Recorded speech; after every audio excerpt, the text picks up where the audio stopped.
The trend we call the exodus to affordable lifestyle is amongst the most powerful forces impacting real estate markets across Australia.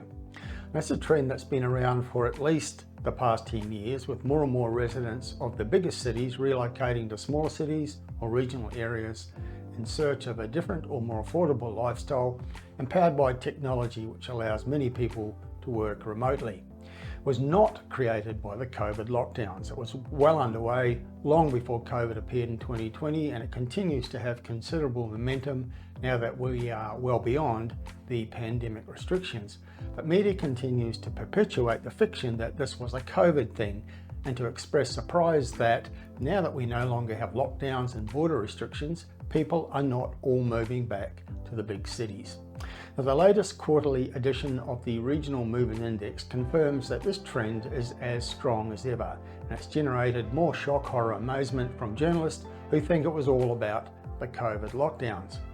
One article in major media expressed surprise that Australia is not going back to the pre-pandemic way of life. But there's a very good reason for that. This trend has very little to do with the pandemic.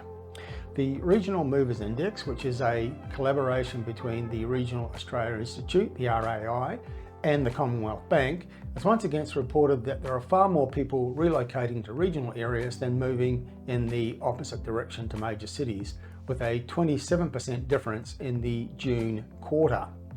What the latest figures confirm, according to RAI Chief Executive Liz Ritchie, is that the population movement we're seeing is a sustained trend.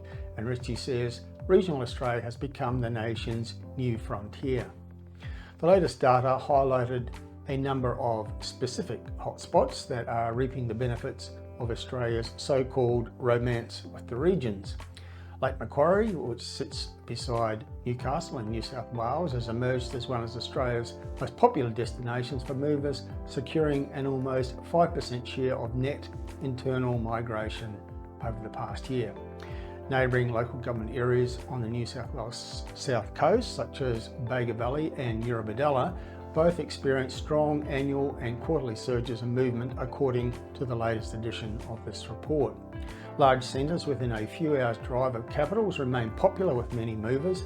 However, the regions that experienced the biggest population changes over the past 12 months were generally further afield, including Townsville in Queensland, the Mid-West region of New South Wales, Strathbogie in Victoria, Murray Bridge in South Australia, Geraldton in Western Australia, and Georgetown in Tasmania. Now, approximately 3/4 of the city dwellers who made the move to the regions in the past 3 months found new homes in either regional New South Wales or Victoria, confirming that Sydney continues to shed the highest number of residents, followed closely by Melbourne. But that's not to say that Queensland appeal has waned entirely, with regional Queensland's share of net city outflows sitting at 19%, even though it was as high as 41% this time last year. And indeed, the Sunshine Coast has retained its title as the nation's most popular destination for relocators, accounting for a 14% share of net internal migration across Australia. The Gold Coast has slipped down the rankings, however, with the city experiencing a net outflow of people to other regional areas. Western Australia also proved attractive for relocators, with Albany, Bunbury, Busselton, Capel and Northern all seeing an inflow of new residents.